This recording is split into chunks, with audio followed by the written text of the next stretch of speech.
feel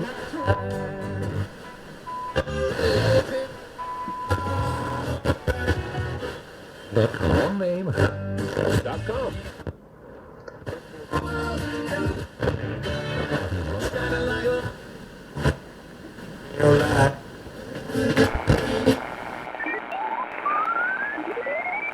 Blue Wolf and Friends presents Camp Here and There. Episode 35, The Room Where We Play Games.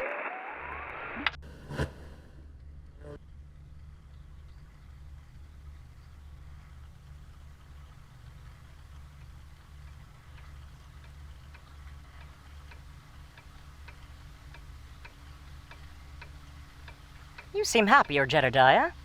Well, I guess. Seriously, I can't say I've ever seen you this chipper since you received your college acceptance letter. But don't let it distract you from our game. Sure. E4. E5.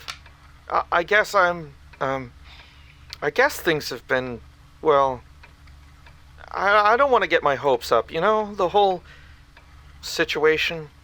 I don't want to pretend life is easy anyways. But I think I'm happy. Well, that's all a mother can ask for, I suppose. NF3. NC6. Yeah. BC4. It's been nice to see you in the springtime. Nature is ravenous this time of year. Damn plants waking up to gorge themselves on their fair share of animal meat. I guess I do prefer to have a familiar face, even if you are still holed up half the time. You have Sydney.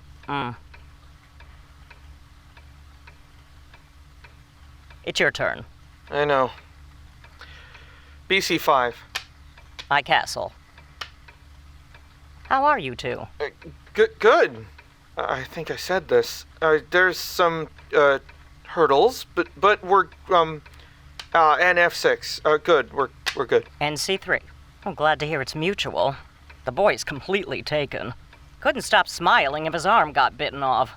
I'm almost worried. Well, Sydney. I feel like we always talk about him like this, but, he's got his moods. I promise he's not always smiling. Castle. D3. You don't say. Yeah, well, cat's out of the bag. Sydney isn't, coping incredibly well with his condition, being dead, or not dead, but not undead. I swear his organs seem fine. Right.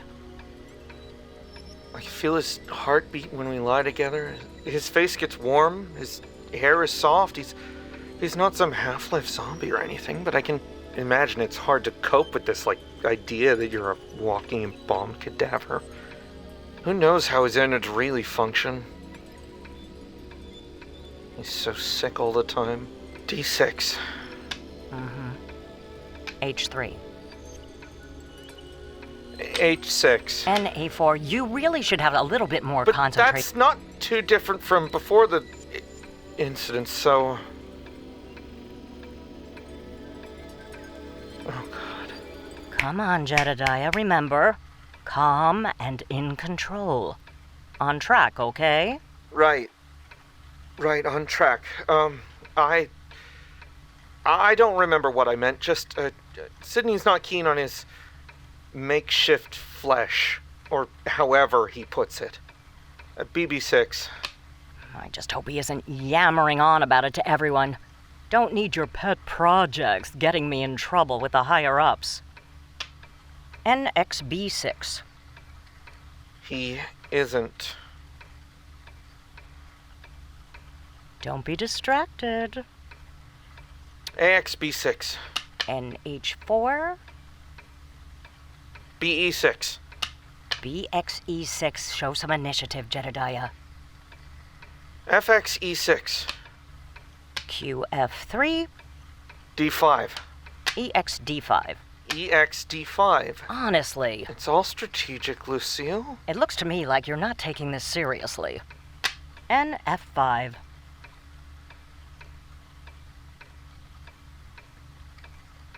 I'm distracted. E4. Well, whatever you may be going through, just remember your dear mother, QG4. I'm always here. Yeah. EXD3. QXG7. That's checkmate. You're better than this, Jedediah.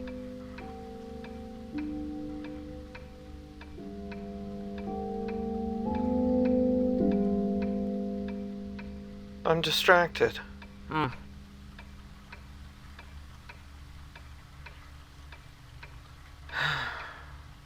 You can't work on that thing forever. I know.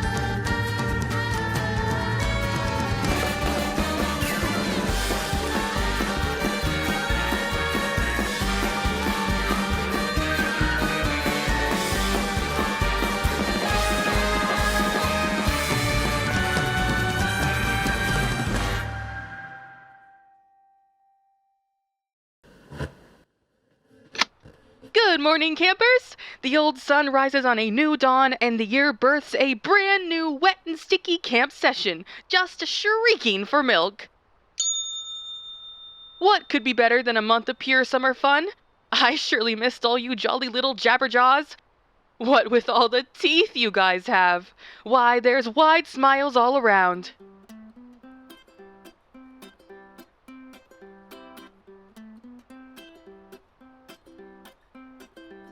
The time is 8:63 a.m., June 10th, 2022, and I'm sure by now you've all noticed our new next-door neighbors. Yes, I must address the elephant in the room, not that one. No perversely provocative pachyderms here, children. But it seems Cabin Dung Beetle has kept its promise and set up shop as their own camp across the lake. Just west of ours. Why, they've even rebranded, shedding their camp here and there roots. Or, exoskeletons? Regardless, self-determination be thy name, the ex-Dung Beetle kids have hoisted a new giant flag to define their budding community, showcasing an impressive drawing of a giant flaming demon wolf devouring our sun just above the lake. I'm guessing Natsume drew this.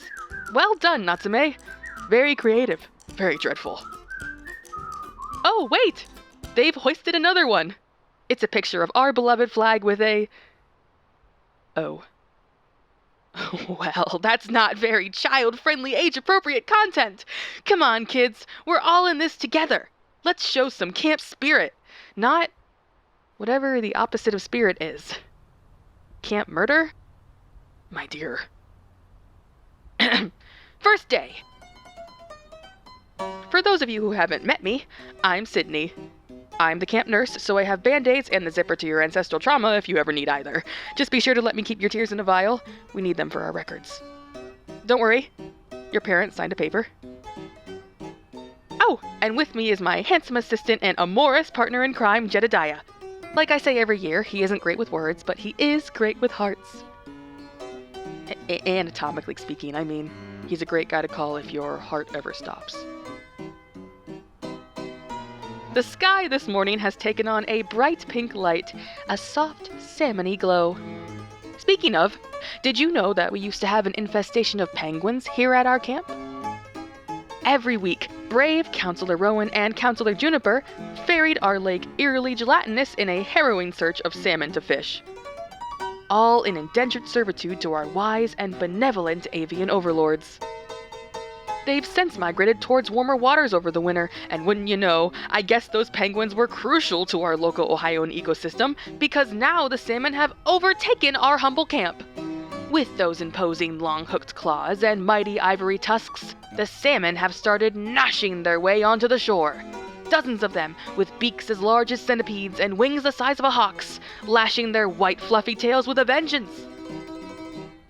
But worry not, campers. Our counselors have been hard at work all morning, battling back the ferocious fish beasts with nothing but their wits, some rusty battle cabin tools, and an undying devotion to camp safety protocols. Rowan even managed to wrangle the alpha salmon, a massive beast with glowing red eyes and razor-sharp antlers. Hoo-wee! Now there's a sight to behold! This is quite the dangerous situation, wouldn't y'all say? So, Camp Safety Captain, Counselor Salem, will be issuing Class F Omega-3 helmets, manufactured with the express purpose of protecting from salmon attacks. She and Counselor Marisol will be handing them out to you after breakfast. But it has come to my attention that certainly we cannot hold them all off for long. It appears we may need to prepare a few extermination efforts. Wouldn't want a child to become salmon food, even if it is a good way to promote cross-species diplomacy. And so on my advice, Lucille has called the local extermination company, Super Slaughter Bros, for some much-needed backup. Now kids, I know we may all feel a little uncomfortable with the process of extermination, but I promise you that this is a healthy part of life and the ecosystem. Things must die. This confusing, ever-turning wheel of nature thrives in the transient state of constant life and death. It's a tough pill to swallow, I know, but death is what makes life. When we die, we rot.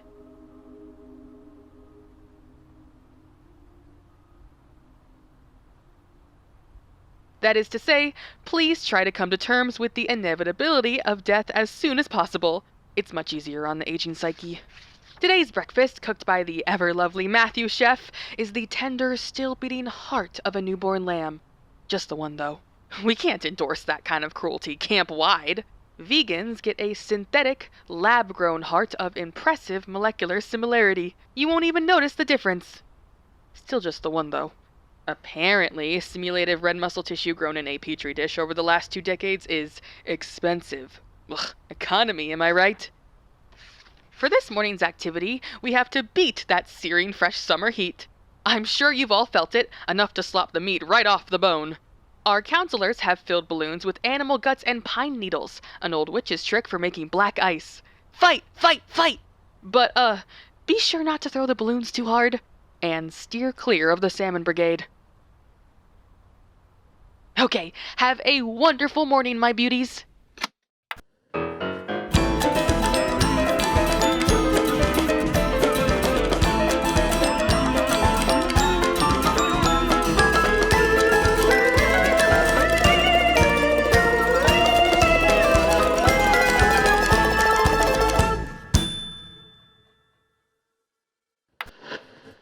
Afternoon, buzzy bees. The time is 12:80 and get ready for a rousing lunch. I sure am hungry, eh, campers? I won't beat around the bush. Camp overwear. This is unacceptable. At first, you would think we'd seen an end to this division. Camp Overwear sent a committee of young ambassadors across the lake to our humble here in their grounds, and whom of which, with sly, cheeky smiles and cherubic faces, opened their arms in welcome of Super Slaughter Bros. As our murdered brothers pulled up in their cacophonous steel truck, a jangle of clanging metal and sharpening knives sang through the air. That is their blood-curdling theme song, kids. The Camp Overwear children stood outside their door hand in hand. We thought perhaps the salmon infestation had affected them as well, and we'd all want to join together in favor of the cause. Camp Overwear had extended an olive branch. Or should I say, a salmon fin? Our portly, copper-smelling gentleman loved it. A show of acceptance and juvenile gratitude. Why, the campers had brought fireworks, sparklers, and even bottles of fizzy pop to share. Joy was had by all. It seemed like the perfect reunion, an end to our differences and an end to all division, joined by the sanctimony of slaughter. But alas, it was all a ruse! No sooner had our counselors and Super Slaughter Bros let their guard down when chaos erupted. The fireworks weren't simply fun-time favors. They were loaded with acid powder and glitter bombs, but like actual bombs. The sparklers trick candles which refuse to fizzle, setting half the sports field ablaze. And don't even get me started on what they did with the fizzy pop.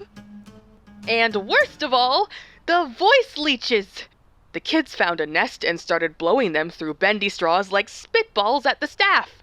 Campers, do not mess with voice leeches. We all remember what happened last season. Jedediah got bitten on his larynx. His voice hasn't been the same since. And now it hurts when he presses on his spleen. Stop aiming for the throat. I hate to say it, campers, but we're at war. A good old-fashioned, no-holds-barred camp war. And worst of all, Camp Overwear has tarnished our good reputation with Super Slaughter Bros. Camp Here and There has been hiring Super Slaughter Bros for the better part of a decade. If they leave us now, where else are we going to source our needs for organic mass termination? It's not like anyone can wield salmon pliers. Nor goat swords. Some counselors, Joshua, want to get back, so to speak, at Camp Overwear by employing various retaliatory pranks of similar caliber. Set their cabins on fire, he cried. Desecrate their oil reserves. Reap the spoils and sacrifices of war. Like a stupid, craven madman. The oil, he says. Dear God, the oil. Not only are those ideas moronic, but for goodness sakes, they're children. Aren't there any adults working at Camp Overwear? Please? Anyone? If you are above the age of 21 and stationed across the lake, please reach out to us. We'd love to come to an amicable solution. In general, I suppose we'll have to take the high road. We're the adults here after all, even if some of us act like children. But fear not, my little foxes. We shall not let this act of treachery dampen our spirits. No, we shall rise above. We will surely show them the true meaning of camp camaraderie and sportsmanship. In light of recent events, this afternoon's activities have been slightly altered. Instead of our planned nature hike, we'll be constructing a defensive perimeter around the camp. Counselor Rowan will be leading a group in digging protective trenches, while Counselors Gracie and Warren will oversee the construction of makeshift watchtowers. And for those of you with a more artistic bent, Counselor Marisol will be hosting a special arts and crafts session where you'll be designing and creating makeshift camouflage suits. Remember, the best defense is invisibility. Anyway, let's focus on the positive, shall we? Despite the chaos, our brave counselors managed to rescue most of our lunch from the fizzy pop debacle. And for today's lunch, Matthew has boiled neon highlighters into a delicious soup. I would certainly recommend the blue one. Can't beat blue, And if we have disagreements, we ought to settle this like men or children. Wise and kind, innocent children. Please, Camp Overwear, if you can hear me, please cease.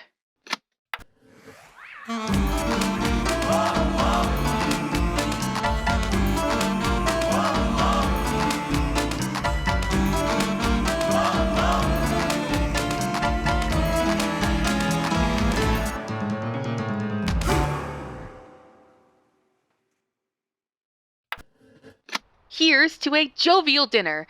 Ring, ring, ring. It's 19:04 p.m.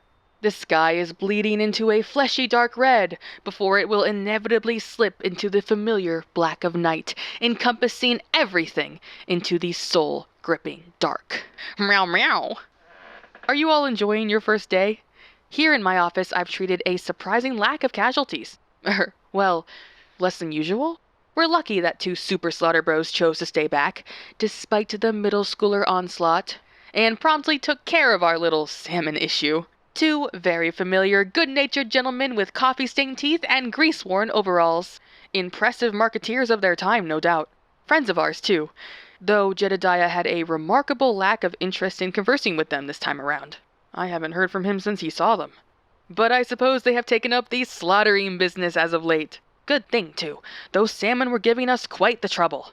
But thanks to our meaty fellows employing tactics I could not begin to comprehend, I mean really, the way they bent, the lake is now eerily quiet.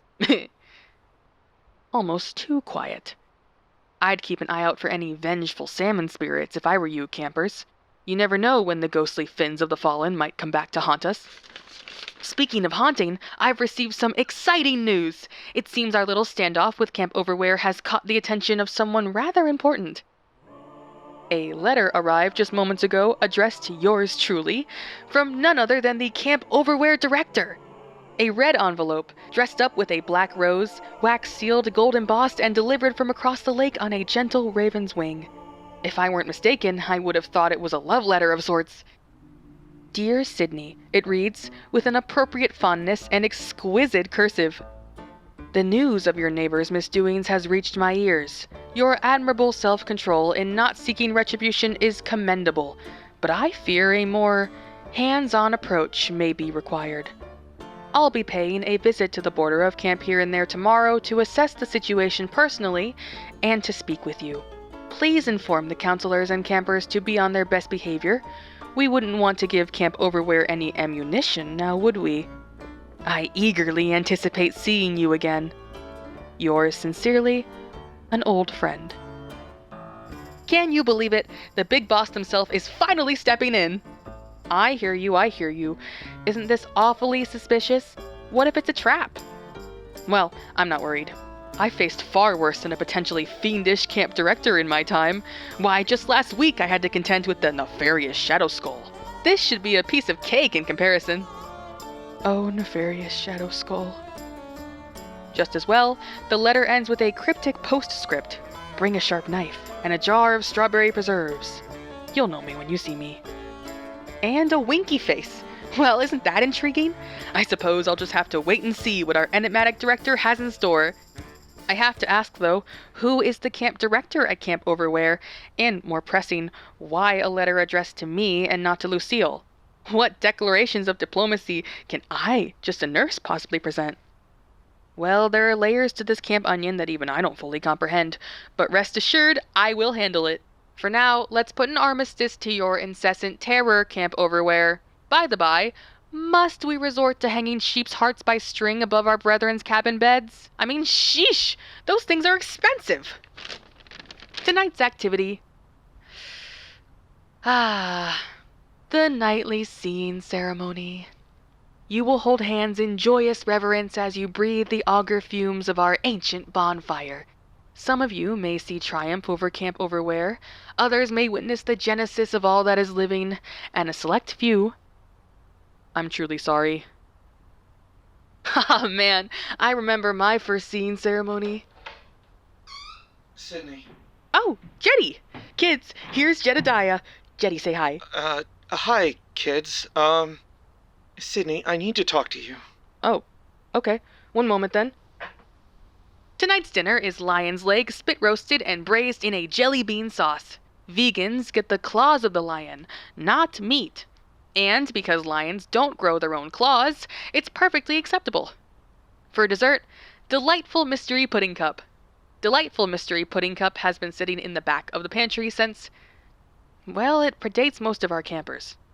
No one knows about delightful mystery pudding cup. And as we settle for the night, I want to remind you all that despite today's challenges, we are still one big happy camp family.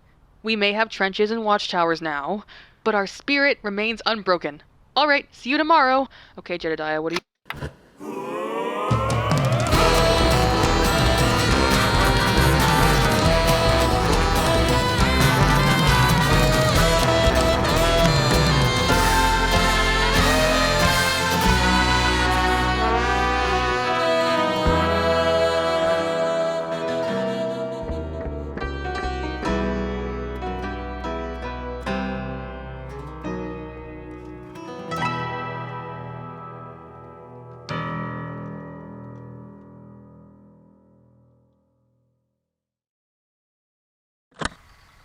Is that really all you wanted? Just a hug? It's just... I fell asleep at the station and had a dream you died on the nurse's stoop. You know, I had to see that you were alright. You couldn't wait until after I finished? I have a job, you know. Yeah. I'm sorry. It's all right. I guess I shouldn't complain about you wanting time with me.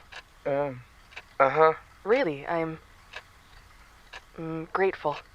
Thank you. Mm-hmm. Well, I hope you don't mind my... Yeah, I know. Your project. At least now I know that it's not about me. Mm-hmm. 'Cause the cat's out of the bag and my heart's catatonic. Oh, baby, put a little sugar on it. You're cute. I've got a hankering for the taxonomic, 'cause my whole life's hypertonic. Okay. Oh, my body's demonic. Okay. I call it moronic. Okay! Sydney, I get it! Sorry. Turn your recorder off, please. Ghost recorder. Hello, my old haunting friend. The time is, look at that, 25:25. What a first day, you know? Good to see everyone back. I hope you don't mind if I start audio journaling to you again. This was supposed to be an injury report, but I've got no injuries save for a fizzy pop situation with darling Debbie. I know it can't feel good listening to me whine all the time, but it's kept my thoughts together in the past, so that counts for something, right?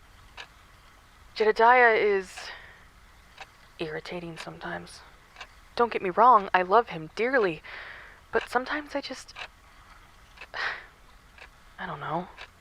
It's like he's still not here, you know? But he is. He's here. I just thought things would change when he promised to change. I enjoy getting more hugs and kisses, though. I really miss that. I'm grateful for that. I shouldn't complain. And then there's this whole camp overwear situation. I can't help but feel like we're missing something big here. I mean, I'm not an idiot. There's obviously more going on. Sorry, I have to say this before it slips out of my brain. I thought I saw something earlier. Across the lake. The narrow end. You know the place where the water goes still and turns silver at twilight. I was walking along the lengthy trail out behind the nurse's building, pretending I was looking for the compost bin key, but really I was just pacing. And I looked up, and there was someone standing there, right across, just lingering still and alone, straight-backed, tall, watching. I assumed for half a second that it was one of ours, or maybe a lost friend from overwear, but I couldn't tell if it was a camper, or a counselor, or something else. He wasn't doing anything, wasn't waving, or calling, or fishing, or flailing, or dying. He was just there. Except, I don't know if he was watching me. The edges of him shimmered with movement, with uncertainty. It was like looking through warped glass, like the air around him wasn't sure. I blinked, and he twitched a few feet to the left. I blinked again, and he was further back. Then forward. My vision kept catching, little half motions playing over each other. He slid right, then back, then forward again, and all the while I kept blinking like an idiot, trying to line him up. I rubbed my eyes, I bit the inside of my cheek until it bled. Nothing helped. The swirls came next. You know the ones. That familiar sick shimmer that pools behind your eyes when your blood sugar dips or the forest gets too quiet. That oil-slick shine, puddling at the edges of reality. It was curling around him, slippery and slow, like it was trying to tuck him in. Or drown him, maybe. It felt kind of like a dream I had once. And then, he wasn't there anymore. No splash, no rustle, no fade. Just gone. Like he always had been gone. I stood there for a long time. I don't remember walking back. I don't know why, but my first thought was the director. Not Lucille, Camp Overwear's director. I've never met him, I don't think, not really. But that presence, that wrongness, I've felt it before. Brushing the edge of things. He has a weight, I think. What am I saying? I don't know if it was even him. But I am worried. Not just about our kids. Theirs, too. I'm always drawn to a good mystery, sure. They scratch a delightful itch in my brain. But I won't lie. Typically, when people want to do with me, well, it rarely ends well. I just hope tomorrow's meeting with the director clears some things up. I should really try to get some sleep before dawn. Big day tomorrow and all that. Good night.